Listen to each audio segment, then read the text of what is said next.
Una tarde-noche más aquí en el Espacio Nirán, donde la cultura nunca cesa. Acompaña Benjamín Valdivia,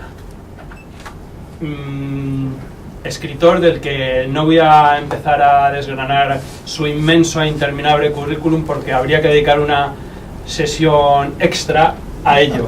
Pero vamos, tiene un currículum literario y de premios longitudinalísimo, por así decirlo. Y bueno, para romper un poco el hielo pediría un sonoro aplauso para él.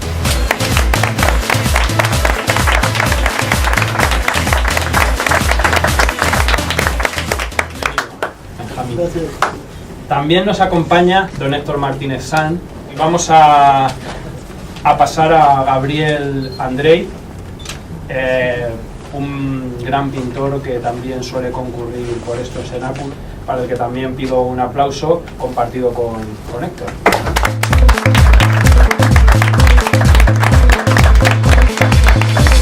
Bueno, pues yo mismo, que para empezar a hablar de esta maravillosa novela, de un título no menos sugerente y fantástico, Veleidades de Numa Fernández, Al caer la tarde.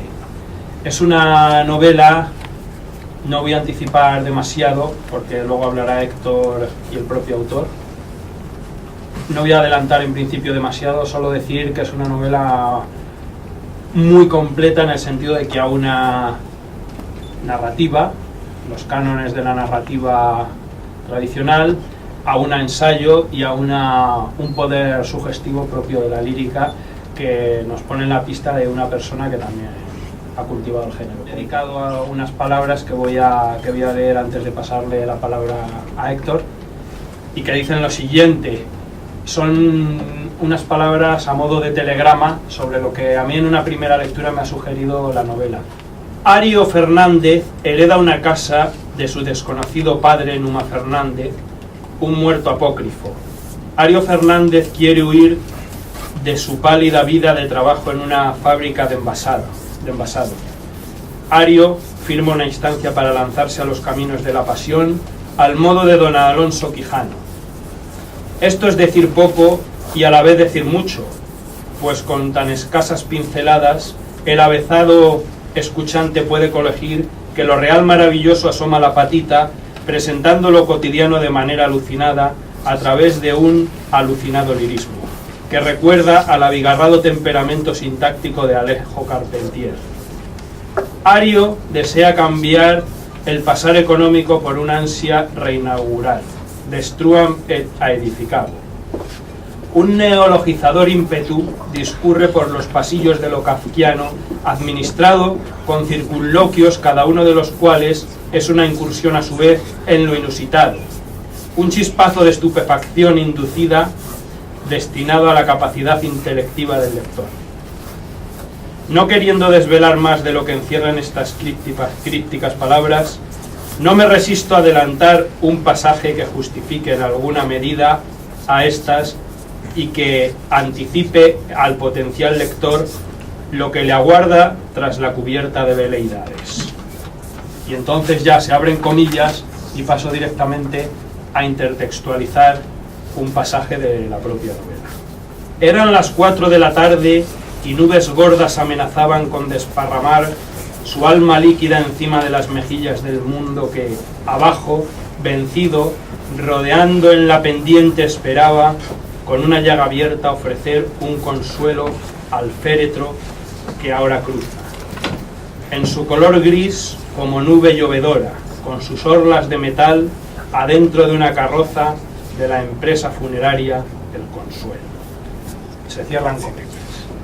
Veleidades es la novela de un poeta, la prosa lírica de un narrador con alma de bate. Y dicho esto, le paso la palabra a don Héctor. Yo, de los libros que voy leyendo, normalmente los voy clasificando en menores y mayores, ¿no? No me gusta decir malos o buenos, porque todo lo que haya puesto tiempo de su vida en intentar escribir un libro nunca se le puede aplicar el calificativo de malo, ¿no? Simplemente pues menor, a mejorar, y siempre se intenta resaltar lo bueno que tiene. Pero en el caso de Benjamín Valdivia tengo una pequeña categoría especial que son los menores, los mayores y los grandes, ¿no? Y el libro de Las Belidades de Numa Fernández, para mí es un libro grande, no en tamaño, sobre todo porque estamos acostumbrados, por lo menos los que nos dedicamos a la docencia y a tratar sobre todo con chavales, cada vez que les dices que tienen que leer un libro, para ellos es un suplicio. Y lo primero que hacen es contar el número de páginas o mirar la última página que pone 323, madre mía, qué ladrillo, ¿no? Y no quieren leerlo. Es un libro grande, no por la longitud o por el tamaño, sino por la agradable densidad. Y digo agradable sobre todo porque todo el mundo pensará, pero si es muy denso entonces será muy cansino. Al contrario, es muy agradable el transcurso que va llevando a lo largo de todo lo que es la novela. Es grande en este sentido, ¿no? Es grande también en el sentido en el que, como hablábamos hace un momento, consigue Benjamín algo que yo creo que todos los escritores queremos, y es poder comenzar una novela poniendo como primera frase en un lugar de la Mancha, puntos suspensivos. A partir de ahí, continuarlo como queramos, pero por lo menos poder sentirnos escribir una novela que empiece precisamente así, a sabiendas de a qué novela nos estamos refiriendo a partir de esta frase.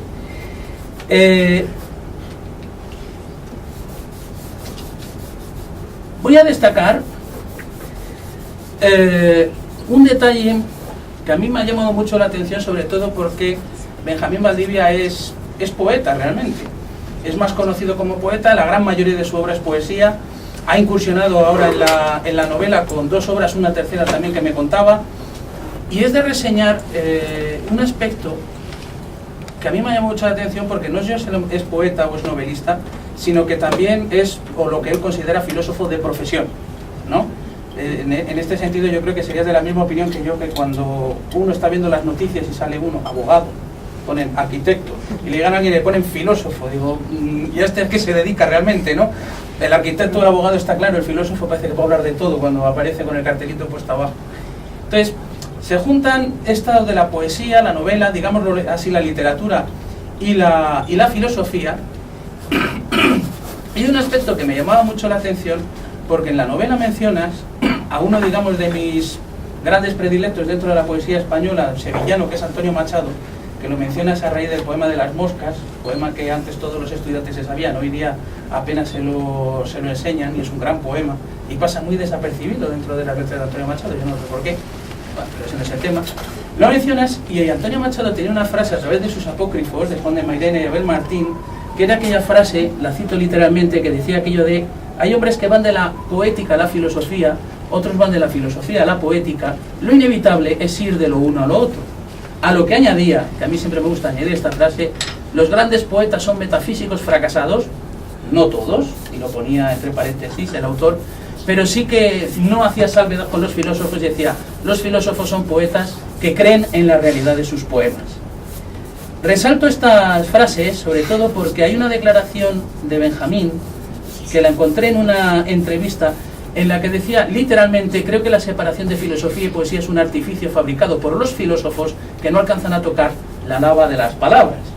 Es decir, encontraba esa cierta concomitancia con el pensamiento machadiano y con el pensamiento de principios del siglo XX, de la literatura de principios del siglo XX, que mezclaba la literatura y la filosofía, cosa que ocurre precisamente en lo que es la novela de la que estamos hablando. Veleidades es, en este sentido, un libro que va de lo uno a lo otro, de la poesía a la filosofía, de la filosofía a la poesía, con una enorme naturalidad. Es decir, no tiene ningún forzamiento para hacer todo este tipo de cosas. Nos encontramos, o nos vamos a encontrar, ante descripciones, como ha señalado Diego, de un sentido lírico desbordante, de un sentido lírico con unos adjetivos verdaderamente enormes, ¿no?, que te llenan la imagen que te pueden llegar a trasladar a la mente, sin perder, sin embargo, el decurso de lo que es la narración. Tenemos una retórica que apenas deja, yo creo, una figura sin tocar, aunque la que evidentemente más va a llamar la atención a todo lector van a ser sobre todo los juegos de palabras, los juegos del lenguaje, las apariciones del anglicismo e incluso la invención o el juego de significado con el propio anglicismo, sobre todo con la palabra rolling, que aparece continuamente con distintos sentidos en distintos contextos, la creación de neologismos, que por citar algunos, a mí me hacía particular gracia la expresión los sufricientos, porque son cientos los que sufren, ¿no? No son solamente los sufrimientos, ¿no? o es un juego de palabras que en lo que es el castellano de aquí se pierde un poco, porque es el juego con el concreto, entendido como hormigón, que lo llamaríamos aquí, y el verbo concretar, ¿no? Y ahí en una determinada frase, no la tengo, la quería reseñar pero no la estaba encontrando, en el que juegas con lo de que al final se consigue concretar las cosas con el concreto que le da solidez a las cosas, o algo así era la frase. También, como ha señalado Diego, efectivamente nos encontramos ante un lenguaje culto, cultísimo. Esto es algo que en las novelas de hoy en día no se encuentra con tanta facilidad. La gente, en cuanto encuentra más de 5 palabras que le resultan raras, aunque las puede entender perfectamente, ya empieza a pensar que la novela puede ser pesarosa. Y sin embargo, no saben lo que se están perdiendo, porque precisamente en este tipo de novelas es donde se enriquece el lenguaje, donde podemos mezclar lo que son el americanismo, lo que es el españolismo, podemos decirlo así, los términos de ambos lados, e incluso mezclarlo con los anglicismos y ir formando un lenguaje mucho más rico, ¿no? Y no utilizar simplemente los 4 vocablos fáciles que todos entendemos, rebajando, digámoslo así, la cultura del pueblo. También nos encontramos, y aquí yo pienso que nos encontramos verdaderamente con el poeta, con los largos periodos sintácticos que me he encontrado en varios párrafos, que son no 3 líneas, no 4 líneas, es un interrogante que dura todo un párrafo, con alguna coma entre medias, que tú ya has perdido el tono de la interrogación, pero que cuando llegas al final la recuperas. Y es un periodo sintáctico en el que verdaderamente, a lo largo de la pregunta, va caminando lo que sería un poema reflexivo, ¿no? Y por último, dentro de los detalles formales está el juego temporal, porque también quiebras totalmente la línea del tiempo entre el pasado, el presente, bueno, el presente de Ario, en este caso, del hijo de Numa Fernández, luego nos llevas hacia el futuro, pero luego en los excursos más ensayísticos, de los que luego hablaré, nos llevas a un pasado todavía más remoto, ¿no? Entonces realmente nunca nos movemos en una linealidad temporal, cosa que es muy propio de lo que sería un pensamiento más moderno, y sin embargo nos introducimos en esa poscontemporaneidad en la que el tiempo realmente podemos quebrarlo, podemos saltarlo, lo que importa es la narración o la historia que contemos y cómo vamos enlazando los hechos sin importar esa cronología de ellos, ¿no? Damos con páginas que verdaderamente exigen muchísimo más deleite que lectura, muchísima más pausa que avance. Muchas personas intentan leer avanzando rápidamente, pasar las hojas, terminar la novela, no sé para qué, si precisamente en una novela es donde más, o en un libro donde más verdaderamente se hace cierto aquello de lo importante es el viaje y no el destino, no llegar a la última página. Eso es realmente absurdo. Disfruta durante la lectura, porque si no, ¿para qué estamos leyendo el libro, no? Sobre todo en párrafos, en capítulos enteros que solicitan una atención completa del entendimiento, que Benjamín Valdivias, filósofo de profesión, como hemos señalado, y poeta, queda en evidencia en esta novela, donde el género lírico y el género ensayístico se entremezclan al más puro estilo, a mi parecer, barogiano, y con esto me estoy acordando de capítulos, creo que recordar que era en la busca, donde aparecían capítulos enteros dedicados a Kant, y se salía totalmente de la novela y empezaba a contarte y a explicarte Kant a partir de los personajes, y luego volvía otra vez a la novela. A Baroja realmente el hilo argumental tampoco le importaba demasiado, al estilo garciano, o si incluso me apuran, al estilo azoriniano, que también es el verdadero representante de lo que es la mezcla de novela-ensayo, ¿no? Esos diálogos que se convertían en verdaderos parlamentos y que terminaban siendo verdaderos ensayos, porque uno ya no sabía si estaba en un diálogo o en una reflexión y se había salido totalmente de la novela. Cabe también, y esto es algo llamativo, la mezcla de géneros que estamos viendo, porque la novela realmente es multigenérica, es la mezcla que tiene, ya hemos dicho, entre lírica, entre ensayo, pero también de dramaturgia. En determinados momentos sustituimos el diálogo en estilo directo prototípico que nos podemos cruzar en lo que es la novela, y pegamos el salto a ese diálogo que nos podemos cruzar dentro del texto dramático, con el nombre del personaje puesto, el parlamento, y con ausencia total del narrador, que no vuelve a intervenir en todo el diálogo. Ya no aparece el dijo qué, apreció qué, simplemente con el nombre y el diálogo, y tú te tienes que imaginar totalmente la escena, con lo cual saltas al género teatral, ¿no? Pasamos de la novela al ensayo, a la lírica, y pasamos al teatro.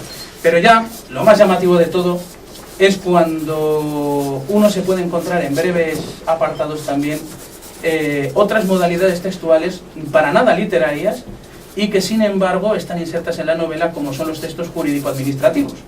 en el momento en la venta de la finca y demás, en el que aparece totalmente las fórmulas, por así decirlo, los usos de gerundios y todo lo que es el texto jurídico, que para nada es literario realmente, ¿no? Los excursos ensayísticos que realizas, que sobre todo hay 2 capítulos y uno que a mí me gusta muchísimo, yo creo que jamás me he encontrado una mejor reflexión sobre el significado del atardecer o del crepúsculo, ¿no? Que se titula Acotaciones sobre el sentido del atardecer. Y claro, digo que no me he cruzado mejores reflexiones y dejemos a un lado a Nietzsche, con el crepúsculo de los ídolos y cosas por el estilo, ¿no? Pero estos excursos ensayísticos realmente a mí me recordaba mucho también el estilo de otro de los nuestros de acá de la península, que es Miguel de Unamuno.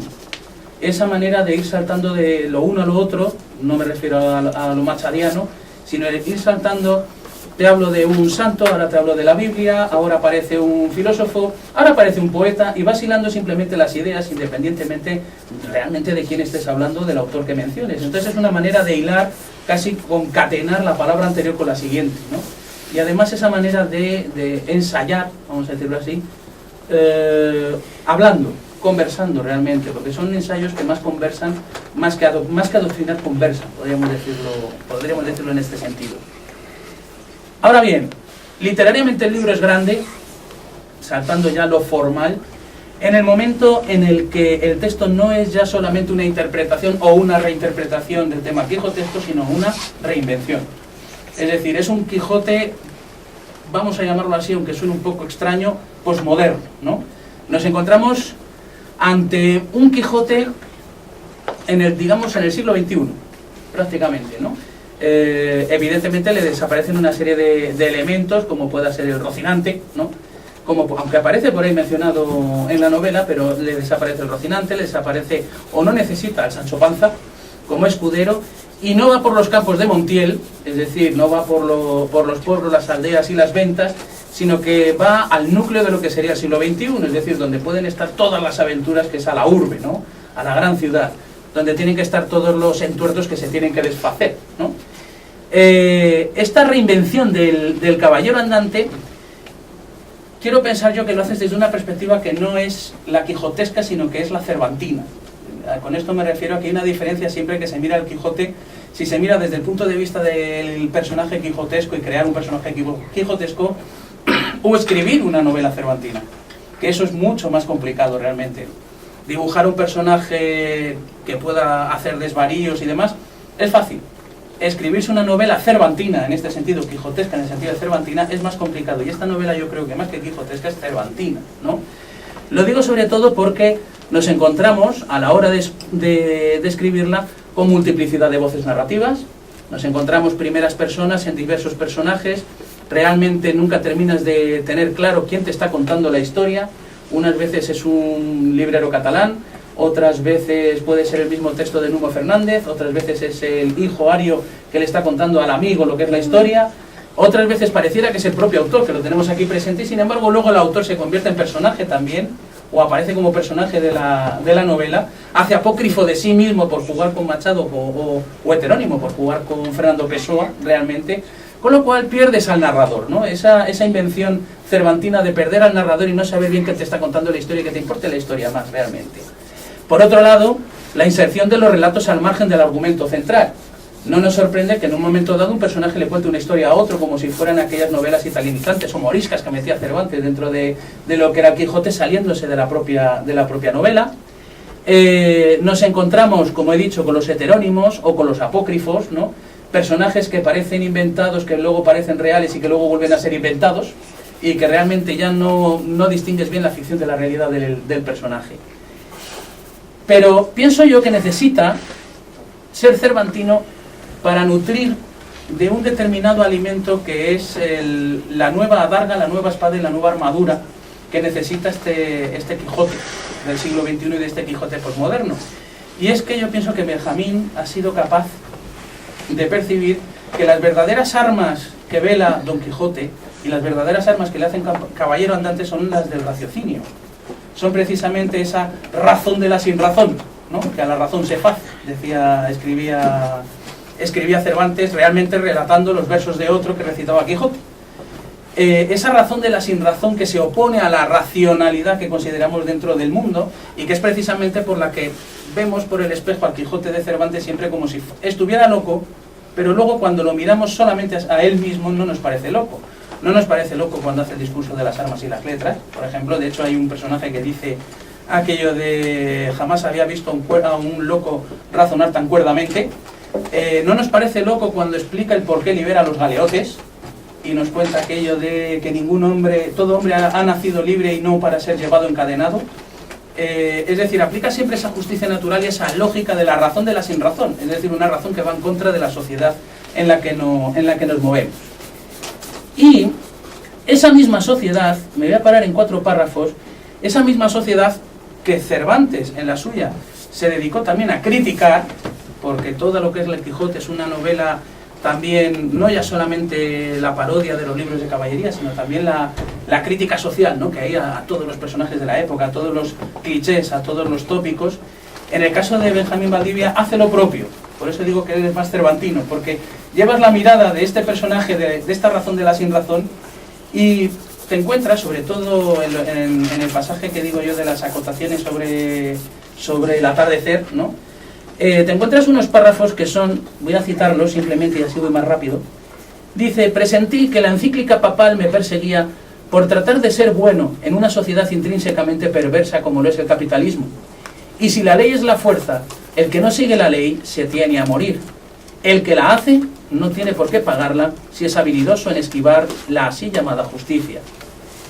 Otro de ellos es: supo que estamos en una sociedad mundializada y que en todas partes existen las mismas empresas, los mismos productos, las mismas telecomunicaciones y los mismos rostros vejados, vapuleados, casi muertos y sepultados. ¿Qué pasó con el afán de aventuras? En el tercer, en la sociedad moderna, atareada en su locura de la productividad, la noche ha perdido gran parte de su significado y por ley de consecuencia ha agregado nuevas luces, valga la expresión antitética, a la oscuridad de la noche simbólica. La pragmática sociedad postmoderna actual, por lo tanto, ya no teme a la noche, porque ha implantado en el corazón de esta una lámpara de muchos kilovatios. Y tampoco le teme porque ya no la conoce. La noche no es actualmente compañera y heraldo de los sueños o de los latrocinios. El sueño, un sueño neurasténico, invade la vertiginosa actividad enfebrecida del mercantilismo, de tal modo que el grito de guerra del mundo moderno es: duerma si puede. Y por último, en la sociedad de masas, egoísta, la individualidad altruista y amorosa se vuelve sedición, revolución, cambio, palabras y acciones todas ellas prohibidas en su sentido profundo en nuestras sociedades. Quede pues finalmente la posibilidad de que la historia de los tiempos heroicos vuelva a repetirse al menos en un individuo novelesco que se atreva a transitar con triste figura esos campos de Montiel para solar del espíritu y consagración del alma. Por esta misma facultad de discurrir que acabo de mencionar, esa facultad que era la que verdaderamente ennoblecía al caballero andante cada vez que presentaba sus razones de la sinrazón, es por lo que de repente surge, bueno, no es que de repente surja, es que continuamente está sobrevolando a lo largo de la novela ese espíritu filosófico de Benjamín Valdivia. Sobre todo el espíritu, y esto me ha gustado mucho, un espíritu burlón de la filosofía del lenguaje. El espíritu burlón de crítica al atomismo lógico, a la teoría de la referencia, el espíritu burlón de considerar que cada palabra tiene un sentido que es su referente, que se pueden, lo que serían las tesis del atomismo lógico, que toda palabra tiene su referente en un hecho y que podemos reducir el hecho a un lenguaje y a una serie de enunciados, y a un lenguaje lógicamente perfecto, de manera que perderíamos todo ese lenguaje poético y cotidiano. De hecho, me llamaba la atención porque si bien a Frege sí que lo mencionas al principio cuando estás jugando con el lenguaje y con las definiciones de a quién le pertenece la casa y de si es la casa del hijo del padre de la esposa de él o si es la casa de la madre del hijo del esposo de ella, que al fin y al cabo es la misma casa y son los mismos 3 personajes pero intercambian las relaciones, que es al cabo el uso de la definición, y así podríamos utilizar millones de proposiciones para definir el mismo elemento, es decir, ahí la riqueza del lenguaje. Me llama la atención porque recurres a una frase que a mí me ha gustado muchísimo, sobre todo porque es una frase wittgensteiniana, pero con unos tintes kantianos, y Wittgenstein y Kant estaban ahí mano a mano, digamos así, ten con ten, cada uno con lo suyo, pero realmente son reducibles uno con otro. La frase dice, se tiene que osar, ese es el tinte kantiano realmente, ¿no? Dice, se tiene que osar, el querer sobre lo que se sabe debe conducir al empleo concreto del esfuerzo y de la fuerza, para que la belleza se construya con sabiduría. Y después de todo, hay que callar. Y este hay que callar me recordaba a mí el famoso silencio wittgensteiniano de la séptima proposición del tratado, ¿no? También, para que se haga un poco más agradable este juego de los significados y de la semántica, Benjamín, dentro de lo que sería la filosofía del lenguaje, acude también a lo que sería el análisis humorístico de una situación comunicativa, en la que el lenguaje realmente no es solamente el lenguaje de la palabra, sino nos pone en la situación de una mujer parlanchina y una mujer que es muda. Y se tienen que comunicar. Una se comunica, como es muy parlanchina, por la voz, con lo cual a ella lo que más le importa es el sonido de la voz, el sonido, las palabras que suelta, el grito. Y lo más importante para la sordomuda son los gestos. Es decir, aquello que precisamente para la primera no es más que apoyo de lo que está comentando, ¿no? El apoyo, digamos, gestual que utilizamos a la hora de expresarnos oralmente. De manera que la situación comunicativa se convierte en completo absurdo, ¿no? La descripción que vas haciendo es absurda porque se van desesperando la una a la otra. Una levantando cada vez más la voz, la otra gesticulando cada vez más, lo que es importante para una no es para otra, no están en el mismo canal de comunicación, por así decirlo, con lo cual el lenguaje ahí pierde totalmente el significado hasta que haya un cuaderno. Y entonces, a través de la escritura, se pueden comunicar los dos personajes, ¿no? Es una escena muy divertida que a mí me gusta, y además tampoco es muy alejada de la primera que he comentado, de Frege, con lo cual toda esa primera parte realmente contextualiza por dónde va a ir la obra. Pero, como he dicho, o como ha escrito Benjamín, o como dijo el señor Wittgenstein, hay que callar. Y por ello yo me callo, que ya llevo un buen rato hablando. No sin antes agradecerle al autor el haber dado a luz, mayéuticamente hablando, y vamos a decirlo así, esta obra que hoy estamos presentando, y recomendarles a ustedes encarecidamente estas veleidades, estas banalidades, estos desvaríos, podríamos decir, crepusculares, de este caballero, por cierto, no es andante, este caballero estante y socrático llamado Nume Fernández. Muchas gracias.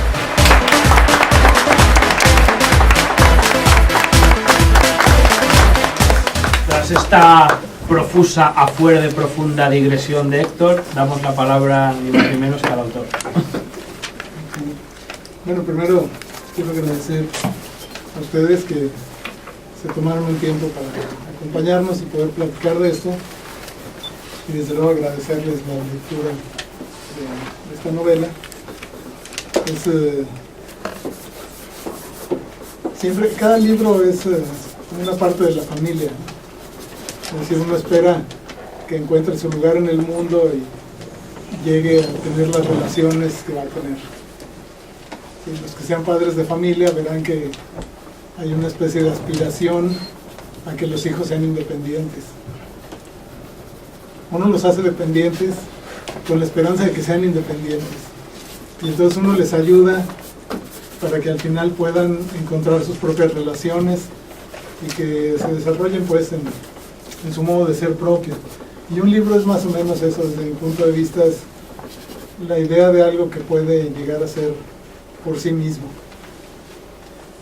Porque una vez que el libro está escrito, ya no le pertenece al que lo escribió. Decía Borges en el prólogo a su biblioteca personal, a los libros que más le gustaban, se hicieron tirajes de libros que a él le gustaban. Decía que no eran necesariamente los más famosos ni los mejor hechos en la literatura, sino los que a él le gustaban. Y en el prólogo concluía: ojalá seas tú el lector que este libro esperaba. Como que el libro está esperando un lector. Un lector. Con eso creo que es suficiente. Y para notar eso, quizás será bueno el poema de Stephen Crane, poeta, pirata y bandido muerto a los 27 años en 1900, que dice el poema: había un hombre con lengua de madera que intentaba cantar, pero cada vez que abría la boca se oía un traqueteo espantoso y nadie podía entenderlo. Pero hubo uno que entendió lo que el hombre con lengua de madera quería decir y con eso el cantor estuvo contento.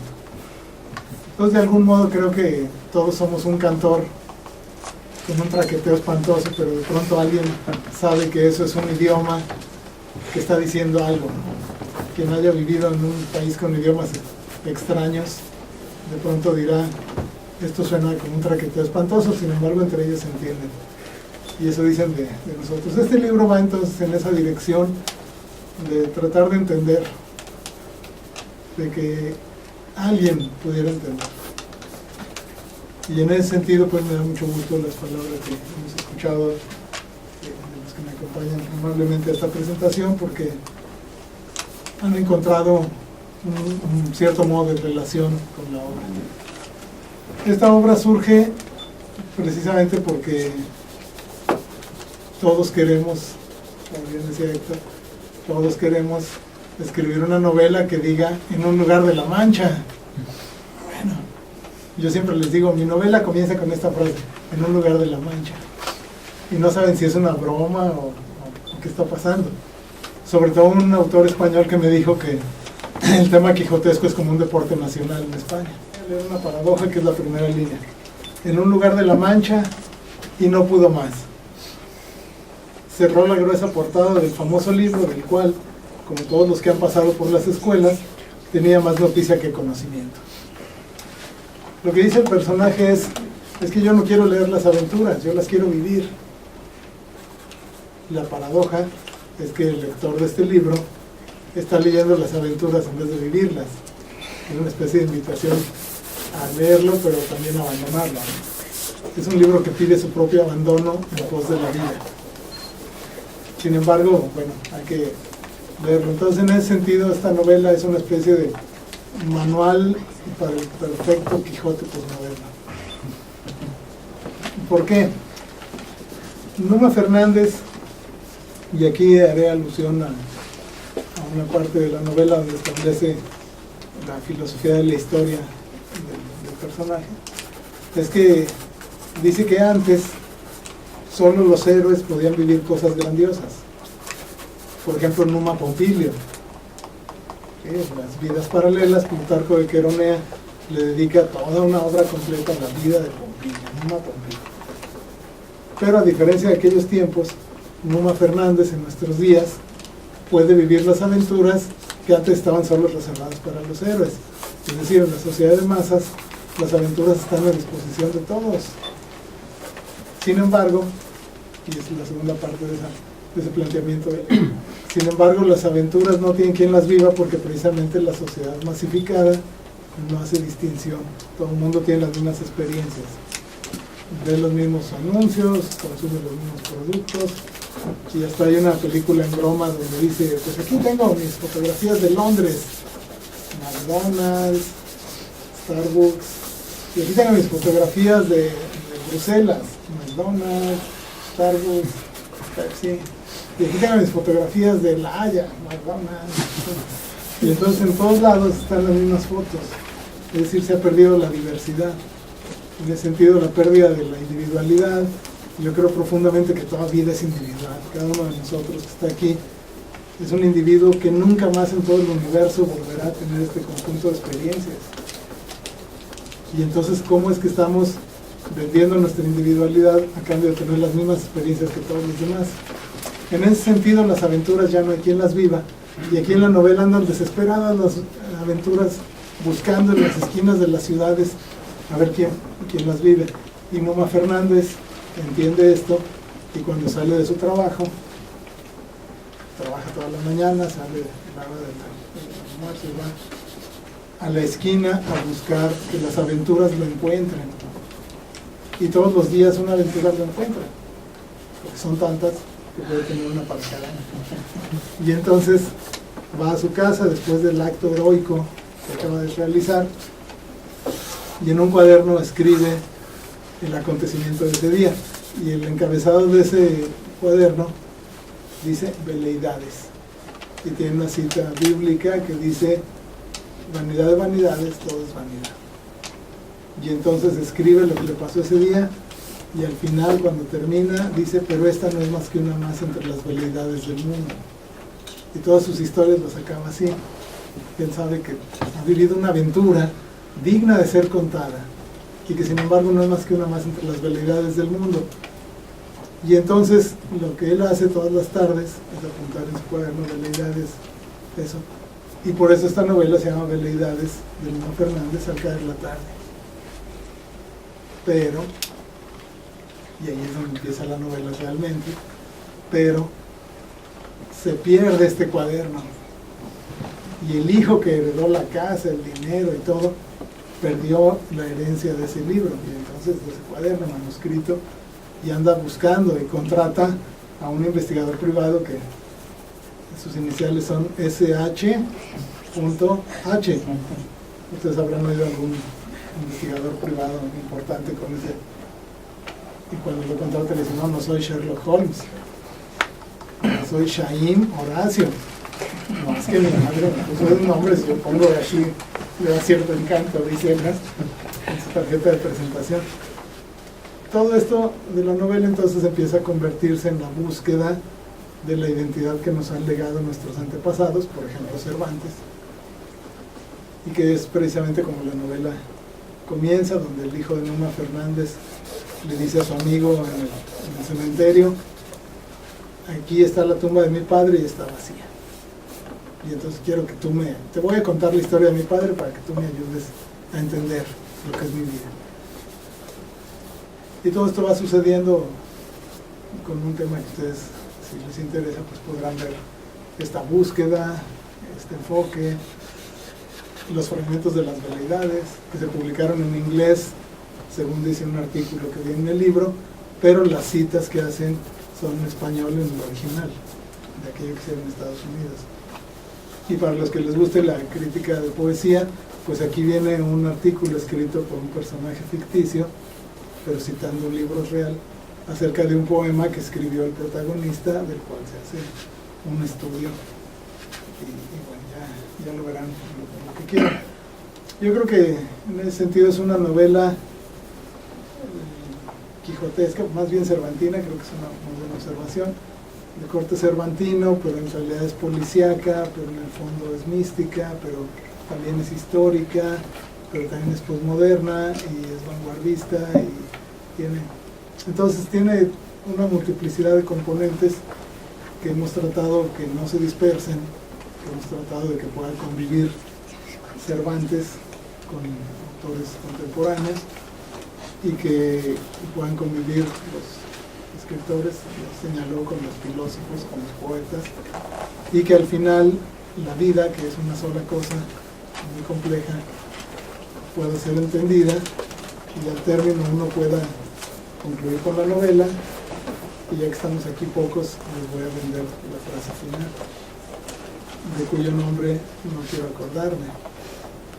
Es decir, la frase inicial de la novela es En lugar de la Mancha, la frase final es de cuyo nombre no quiero acordarme, porque esta novela ocurre toda enclavada en una frase, en la primera frase de Don Quijote de la Mancha, porque la idea es que la literatura al final nos debe llevar hacia la vida, o por lo menos nos debe hacer comprender la vida. Y es un poco la idea de esta novela.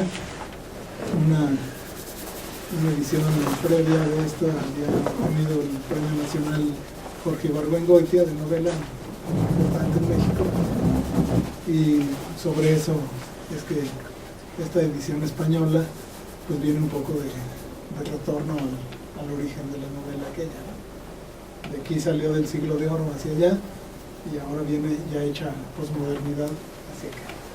Pero bueno, eso les comentaría por lo pronto, no sé.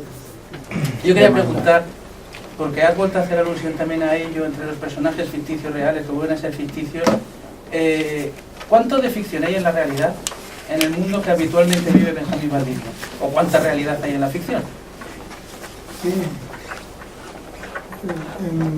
En mi vida personal, mi vida ha sido como muy espectacular para ser cierta. ¿Sí? Si hubiera una especie de heroísmo de la sensación, yo pensaría que mi sensación ha sido heroica.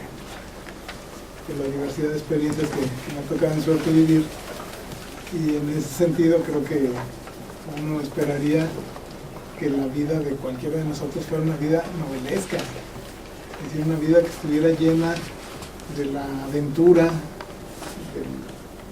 la sensibilidad, de la experiencia, del espíritu, de un conjunto de cosas que forman la vida cotidiana, y que entonces pudiéramos sentirnos cada uno de nosotros como personajes de ficción, porque estos personajes secundarios que somos a veces pasaran a ser personajes protagónicos en su propia vida. Hay un momento hacia el final de la novela en que al amigo del que está de protagonista le dicen, bueno, si logras ver las cosas como se van a contar, entonces tú podrás ser el personaje de tu propia novela. Entonces uno esperaría que le dijeran eso, que alguien dijera, es que tu vida también es la de un personaje de novela, o tu vida puede ser una ficción hecha realidad. ¿Cuántos de nosotros pensaríamos en una cierta cosa fantástica, lo que se les ocurra y de cualquier género? Hay, por ejemplo, enfermos terminales que les parece una fantasía vivir un día más, y lo viven, pero no solo viven un día más, viven muchos años, y entonces para ellos todos esos años son una fantasía realizada, es una ficción que se convirtió en realidad. En cambio hay otras cosas que uno las vive y no las cree, porque muchas de las experiencias que tenemos de pronto son totalmente increíbles. ¿Sí? Cualquiera de nosotros, poniéndose a buscar un poco en su biografía, encontrará ese momento en que no creyó que fuera realidad, como si fuera un personaje así de Vittorio de Sica, ¿no? Donde el viejo en el Milagro de Milán acaba de ganar un pollo vero, un pollo de verdad que él nunca había comido, de tan pobre que era, y lo gana con el número 90 en la rifa, y él no cree que lo haya ganado. Él dice, no puede ser. Y su amigo que está a un lado le dice, salió el número 90, sí, y tú lo tienes, sí, entonces ganaste. No. Y entonces no lo cree hasta que todos los demás dicen, pues saque otro número porque dice que no ganó, y ya cuando ve que todos van a pedir otro número dice, pues sí. La siguiente escena es que está chupando el último hueso del pollo para mostrarlo. Y yo creo que efectivamente la vida se mueve así entre la ficción y la realidad.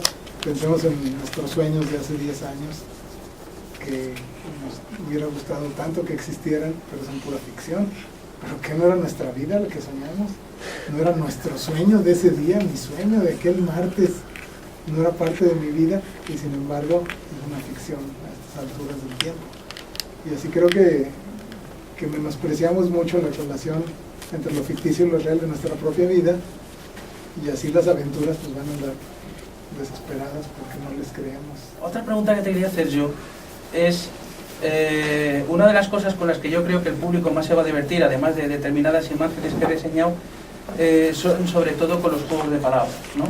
Entonces, a lo largo de la novela también se menciona, porque realmente casi es como una enciclopedia también, entre personajes ficticios y reales. Aparece Nerval, aparece Juvenal, aparece Quevedo, que era al que me quería referir, como uno de los grandes maestros de la dilogía del equívoco y del juego de palabras. Era algo maravilloso, ya no sabías dónde te estaba diciendo una cosa u otra. ¿En qué referentes más, a lo mejor un José Saramago, o en qué referentes más te apoyas o has bebido esa manera y esa naturalidad de jugar con el lenguaje y con la palabra? Sí, las palabras son personas sensibles, entonces hay que tratarlas con respeto, pero también con familiaridad, son parte de nuestra vida. Y la idea es que uno siempre debe encontrar la palabra adecuada a lo que quiere decir. Yo no entiendo por qué voy a usar otra palabra para decir algo que esa palabra no lo significa con exactitud. Por un lado es un vicio del escritor, por otro lado es el sueño del poeta. Tener la palabra precisa para eso que se quiere decir. No la palabra vecina, no la palabra que está arriba, sino la que es adecuada para eso. Y si exageramos un poco diríamos, y solo para eso. Y que muchas veces no existe. Bueno, no existe, entonces no existe o no la encontramos, o ya está tan usada que ya no lo significa, aunque lo significaba antes, y hay que hacer eso. ¿Cómo vamos a decir que cientos de personas sufren? ¿Qué palabra vamos a decir? una frase, sí, cientos de personas sufren, pero en cambio los sufricientos a su vez son individuos que sufren, pero son parte de esos cientos de personas. Entonces, añadiéndole una cierta cantidad, con un poco de humor, a veces hasta con un poco de ingenio, resulta una palabra que es adecuada. Pero esa palabra puede ser cualquiera, te referías al rolling, porque precisamente hay un capítulo completo donde hay 20, 25 veces la palabra rolling, como los Rolling Stones. Rolling, no, es que nos fuimos de rolling. Pasó una muchacha y era de muy buen rolling. Y entonces llegó y sacó el rolling para abrir la puerta de la calle, y así sucesivamente. Lo cual nos muestra que el contexto nos permite entendernos, aunque esas palabras exactas no las encontramos, pues ya están, ¿no? Entonces creo que ese es el punto central, en que las palabras tienen propiamente un lugar dentro del conjunto de las palabras, pero también están hechas para llenar huecos. Y aquí en este caso una misma palabra llena muchos huecos, tal como sucede con todos los sinónimos. Pero sinónimos es que significaran lo mismo, y aquí es una sola palabra para significar muchas cosas, ¿sí? Lo que pasa es que cada palabra, diría yo, tiene su rolling especial. Y en este caso pues tiene ese movimiento. De autores sobre este juego, básicamente de Cervantes. A mí me gusta cómo Cervantes constantemente está haciendo un juego con el lenguaje, Quevedo, es decir, todo el siglo de oro. El siglo de oro nos enseña que el lenguaje está vivo, que es para divertirnos, y que en esa diversión es para señalar con puntualidad las cosas. Podría decir que se trata solamente de una especie de tributo al siglo de oro, porque en nuestro tiempo los estudios lingüísticos señalan que un joven utiliza 200 palabras. Si es universitario, utiliza entre 800 y 1200 palabras. Y cuando uno ve las decenas de miles de palabras que utilizan los autores del siglo de oro, ve que el lenguaje lo estamos empobreciendo. Mientras más vivo está, más pobre lo hacemos. Yo creo que si inventamos palabras y juegos de palabras, pues estamos de algún modo dándole no un siglo de oro, pero por lo menos un siglo de respiro. Haciéndolo boca a boca. Bueno, es la mejor forma de aprender el francés, de boca a boca, ¿no? Yo quería preguntar si piensa usted que ese sentimiento de igualarlo todo es específico del posmodernismo, ya que se ha hablado mucho, esa especie de aburrimiento existencial, ¿es algo específico de nuestra época, o es algo que nos parece fuera de lo común, pero que en realidad desde siempre ha sido así? Y si quiere hacer algo así como una especie de profecía sobre cómo vamos a salir de esta, si es que es una enfermedad nuestra. Sí, yo creo que no es de nuestra época.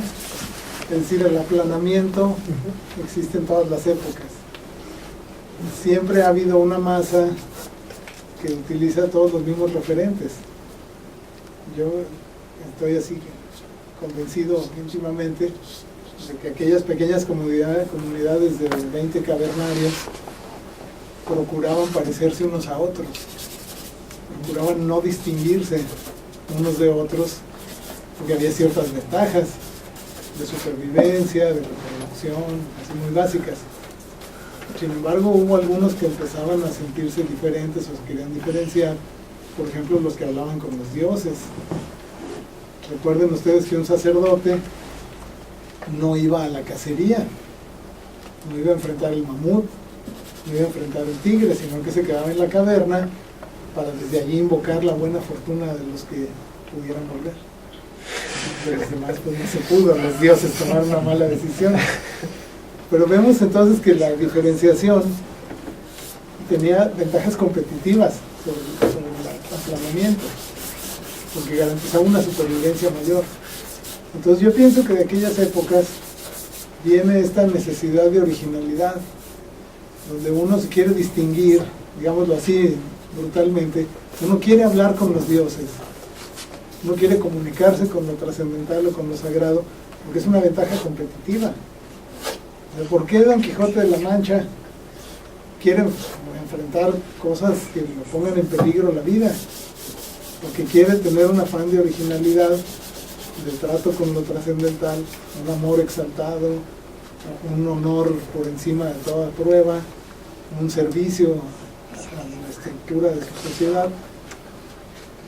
Se quiere distinguir porque él considera que eso es benéfico para su supervivencia. Entonces, conforme avanza la modernidad, lo original se hace superlativo, hasta llegar a la época de las vanguardias, al principio del siglo XX, donde ya quien haga lo más exótico, lo más extraño, es el que será el más inventivo, el más creativo, y el que estará por encima de las masas. Es célebre lo que el pintor Vasily Kandinsky dice, de que en la cúspide de la pirámide social está un pequeño grupo de vanguardistas, tanto del público como de arte, y abajo está toda la masa, repitiendo las cosas del pasado.